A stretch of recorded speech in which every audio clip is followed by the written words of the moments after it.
शिलाय त्याचं एक उदाहरण सांगतो मित्रांनो. मी एक दिवशी रात्री 11:30ला काळगे साहेबाला फोन केला. त्याचे दिल्लीत होते. म्हणलं साहेब मला शेतात डीपी पाहिजे. एवढी छोटी गोष्ट मी खासदार साहेबांना सांगितली.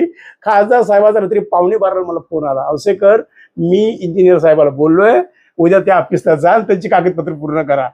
असा हा आमचा जगावेगळा खासदार. मित्रांनो त्यांच्या मना मी खासदार आहे अशी कोणती भावना त्यांच्यामध्ये नाही आहे. काळगे साहेब मला आता एक शेवटचा प्रश्न तुम्हाला विचारायचा. मला माहिती मुलाखत लांबती आहे, पण आम्हाला मोह आवरत नाही. तुम्हाला दिल्लीला निघायचं आहे. मला एकच प्रश्न विचारायचा आहे. काल डॉक्टर मेहुल ईश्वर राठोड यांनी आत्महत्या केली.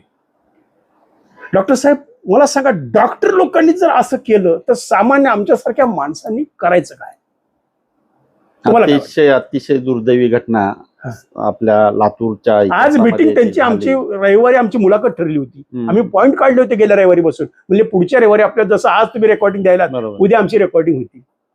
त्यांचा शेवटचा फोन मला सोमवारी आला की दादा आपण रविवारी रेकॉर्डिंग करायचं, मी पॉइंट काढलेली. आणि पुन्हा मग मात्र फोन नाही लागला.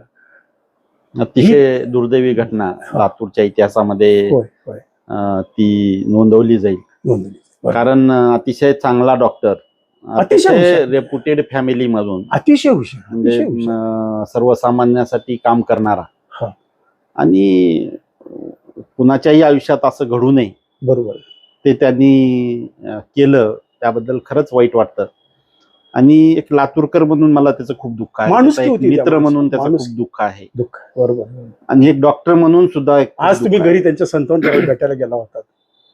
एकदम म्हणजे काळजावर दगड ठेवल्यासारखंच वाटलं एकदम. आज त्यांच्या मिसेसना, त्यांच्या आईंना, त्यांच्या सासऱ्यांना, सगळ्या म्हणजे फॅमिली मेंबरना आज भेटून आलो. अतिशय म्हणजे हृदय पिळवटून टाकणारी ती घटना होती. खासदार साहेब 2 महिन्यापूर्वी एक माझ्याकडे माणूस आला. तो अत्यंत गरीब बरं का, सर्वसाधारण परिवारातला. त्याची ताकद नव्हती एंजिओप्लास्टी खर्च करायची 2.5-3 लाख रुपये. मला तुमची ओळख आहे, चला. मग आम्ही मेहुलकडे गेलो. म्हणलं मेहुल यांच्याकडे पैसे नाहीत रे. मग मला म्हणलं काका तुम्ही म्हणताना माझे देवेंद्रजी केवढे संबंध आहेत. म्हणलं करा म्हणलं एखादा मेसेज फोन. मी मेसेज टाकला देवेंद्रजींना. 1 तासात देवेंद्रजीचा मेसेज आला की डॉक्टर निखिल इंगळेंचा तुम्हाला फोन येईल. आणि लगेच आला मला. म्हणजे बघा 2 तासात त्याला पेशंटला टेबलवर ह्या मेहुलनं घेतलं. मला म्हणला काका फाईल पुन्हा होईल, पण आधी मला त्यांचे ब्लॉकेजेस काढू द्या. ही माणुसकी त्या मेहुल राठोड मध्ये होती. अशी सगळ्या डॉक्टर मध्ये यावी असं वाटतं. नक्कीच खूप डॉक्टर्स खूप चांगलं काम लातूरमध्ये करतायत. नक्कीच आहे. काही म्हणजे एका दुसऱ्याच्या चुकीच्या वागण्यामुळे सगळी डॉक्टर फॅटर्निटी बदनाम करणं याला काही म्हणजे अर्थ नाही आहे. चुकीचं आहे.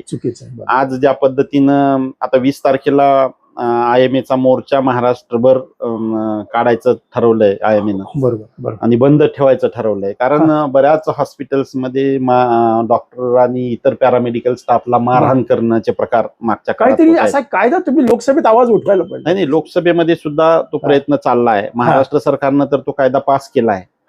पण नागरिकांना सुद्धा माझी अशी विनंती आहे की कुठलाही व्यक्ती हा काही अमृत पिऊन जन्मलेला नाही.